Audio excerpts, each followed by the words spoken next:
જય હિન્દ, જય દ્વારકાધીશ, જય ગૌ માતા, જય શ્રી રામ. મિત્રો, હિન્દુમાં અત્યારે એક ઘટના સત્ય હકીકતની છે કે હિન્દુને પોતાનું કુળ કયું છે ને એ ખબર નથી પહેલી વાત તો.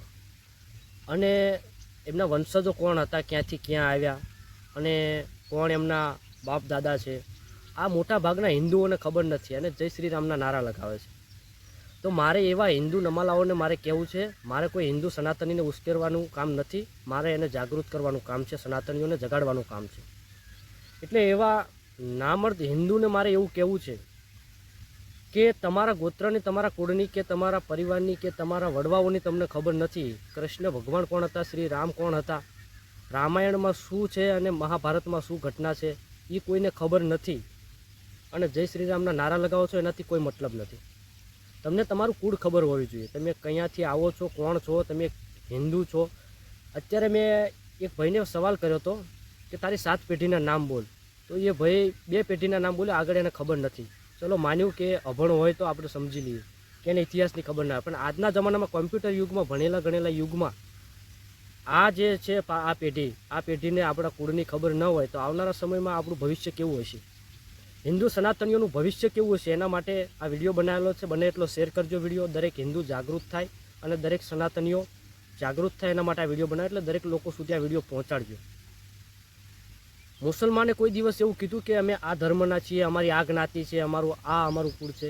પણ જ્યારે કોઈ હિન્દુને તમે એવું પૂછજો કે તમે કયા સમાજમાંથી કોણ છો તમે, તો તરત કહેશે હું તો ફલાણી જ્ઞાતિમાંથી આવું છું, ફલાણી જ્ઞાતિમાંથી આવું છું.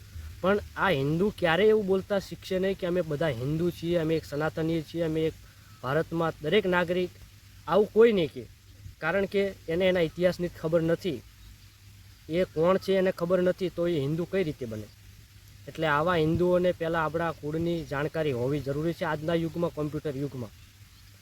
એટલે બને એટલો આ વિડીયો શેર કરજો અને હિન્દુ બની જજો. અને સાથે આ જમાનામાં, આ યુગમાં હથિયાર પણ જરૂરી છે અને શાસ્ત્ર પણ જરૂરી છે. શાસ્ત્રનું પણ જ્ઞાન હોવું જોઈએ અને શસ્ત્રનું પણ જ્ઞાન હોવું જોઈએ.